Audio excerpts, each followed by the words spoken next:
สามเปิดขึ้นไปแล้วน้ำพากยิ่งไปติดบล็อกนำสลุมในประทันเนาะอาจจะได้เกียบแต่ว่านำสลุมเนาะเบิ้งเกมเบิ้งก็ผิดพลาดคนแต่ละทีมจะเป็นจังไรเนาะ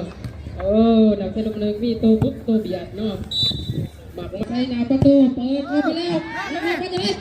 กระบุกประตูนี่สกัดออกมาได้เนาะมนุษย์นำสลุมตอนนี้กรรมการยกให้เรานักเซฟนะครับมือทองนะครับมือหนึ่งของนำสลุมเลือกมาโดยเฉพาะเลยตอนนี้เปิดมาแล้วโบมีใครเนาะสกัดออกมาได้โดยนำผ้านำสลุมมีของดีเนาะก็คือได้ตัวนี้แล้วมาซอยจะได้มือดีเนาะมือนั้นพอดีเนาะแต่ว่ามือนี้มีคนนึงตอนนี้บอท่านกุณาแลนตอนนี้บอธรรมดาเด้อจะใช้อุปธรรมโดยมากตอนนี้ส่งขึ้นมาแล้วว่าจะได้นี่ก็คือตัวผู้ตัวเบียดของนำสลุมอีกตัวหนึ่งได้พี่น้องทุกบ้านกันไปแล้วพี่น้องนำสลุมมิกแมนโยนไปอีกแล้วตอนนี้บ้านกันอยู่ในกลางสนามตอนนี้พลุนนำสลุมได้แล้วหลอกล่อ1-2ไปแล้วจะได้เอาน้ำพากสกัดหลุดในแข่งคนเต็มดินตอนนี้พลุนได้บ้านแล้วจะได้พลุนแนมหาบุมเราจะหลอกล่อพวิทเป็นบ้านคนนำสลุมจะมาแล้วว่าจะได้นำสลุมสกัดออกมาได้ต้องมิดจ่อยเช็ดน้ำพังยังไงบ้านโยนน้องๆจะต้องยกไปนำสลุมมาเปิดบ้านนี่กองหน้าเด็ดวนมาแล้วเอาไปบ้านของน้ำผักนี่น้ำผักได้บ้านแล้วนี่น้ำผักมาสกัดมาแล้วเราก็ผ่านมนุษย์บ่ผ่านมนุษย์น้ำผักก็โยนบ้านก็ไปหน้าประตูลูกนี่น้ำสลุมนี่สกัดมาได้มาแล้วผ่านแล้วเห็นแล้วได้อยู่เราจะได้กันแล้วใช่ไหมเลี้ยงรถก็ท่านลูกนี่พุ่น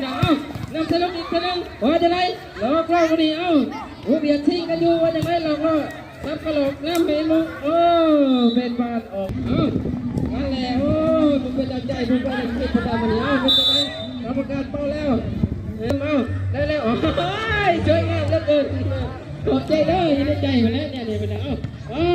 เปิดมาอีกแล้วนำสลุมยังหัวอยู่เนาะเอาน้ำผักในบ้านแล้วได้เพียนมัวยังมาวิ่งอยู่จังไรก็งงเลยมันกองนากองนาเกิดตัวเรนนจักไปแล้วนะจักไม่มีช่างเจ้าไม่มีช่างเดินเดี๋ยวมาโทรได้เนาะกองนาจะลงในการเสียไรขนาดเอาไปอีกทีนึงนักเรียนยังบุกหัดเถื่อนเนาะแค่ออกมายักมามาเกิดอีกว่ายักนอนมูนี่ก็ว่ายักเช่าอีกนี่ต่อไปพอนะจากไรก็จังเลยพี่น้องมูนี่ดูไปชูมาเลยหัวใหญ่ว่าจากไรคนไปยังเคยเจ้าบ้องประกอบใจกันกรรมการป้าบังเอิญปั้นไปแล้วตั้งที่หนึ่งแล้วแต่แผ่เนาะแล้วพาปืนบ้านไปแล้วประตูนะครับปล่อยไปเนาะให้สีเหลืองไปเนาะตอนนี้เริ่มเลยเนาะนำสลุมหัวดันหัวตอนนี้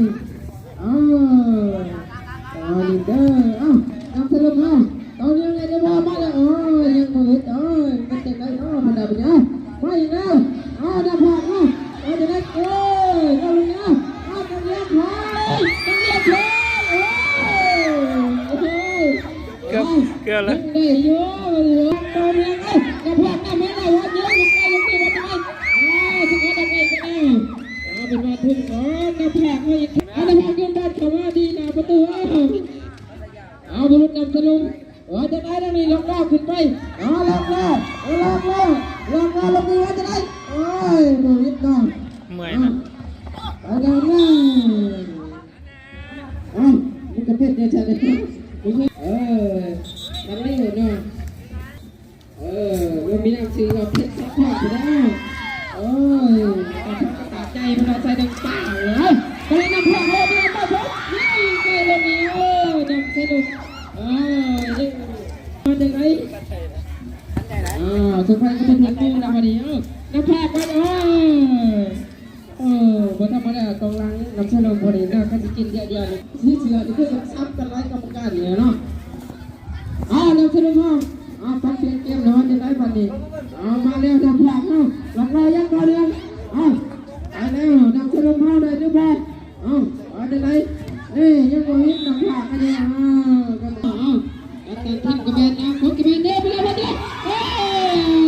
ลูกนี้ก็ต้องขับยังปัดเอาไปได้อยู่เนาะตอนนี้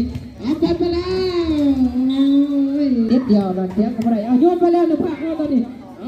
ว่าจะได้หรอพวกเขาใจกันทันแล้วว่าจะได้ลักล่าเริ่มนี่เลิกยิงเต็มบล็อกลูกนี่ออกไปเนาะยังพดุงแต่บอลทุบอีกครั้งหนึ่งเนาะ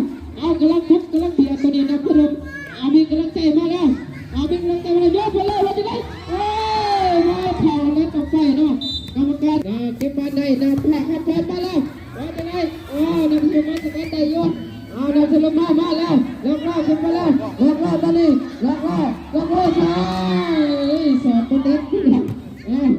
มาเห็นผมมีดูตอนนี้นะนักโทษพลาที่มาแล้วว่าจะได้ใช่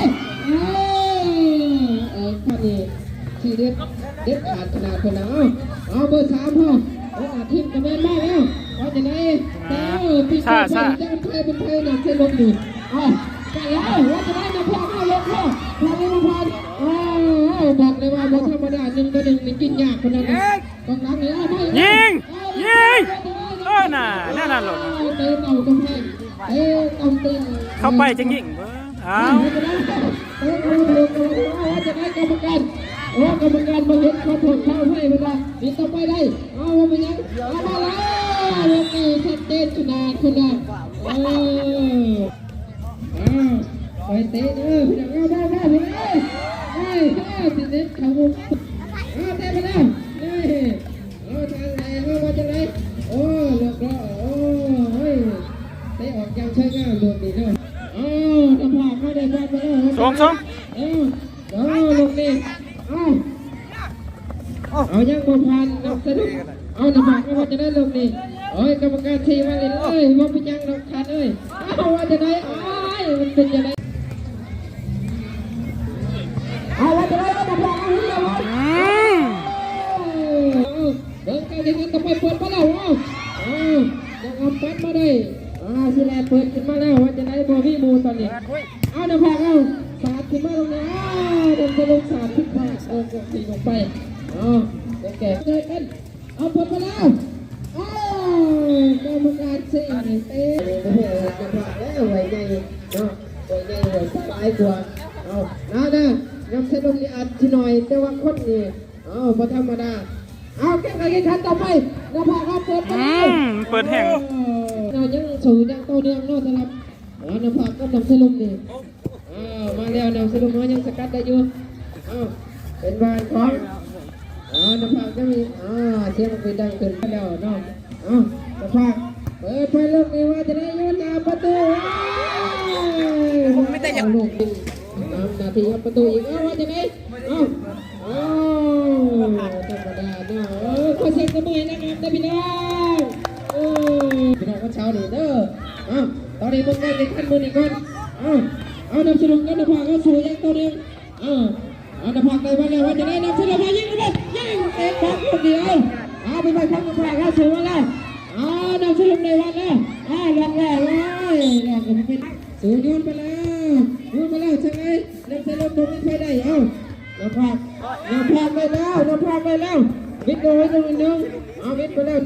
บวิทย์ตัวสองอีกใจเด็กเกินวิทย์ไปแล้วเป็นบานของน้ำผากแล้วก็ยังช่างงามลงนี้ว่าจะไหมไอ้บ้ามันตั้งคนผลิตมาได้วันนี้บ้าได้นอนเสียบก็เพิ่มกระดังเพื่อนนี่ตัวคุณมาแล้วนาทีสุดท้ายไทยจะได้คะแนนไทยจะได้นำเอาส่วนต่อไปมีเหือเยอะก็ได้ทุ่มลงไปให้มันหมดจะได้ตัวแล้วนี่ตัดแล้วนี่วันธรรมดาน้ำผากครับบุกมาแล้วว่าจะได้น้ำผากน้ำผากชนะไทยชนะให้กับทีมได้เลยว่ายิงไปแล้วขอดูประตูนะครับ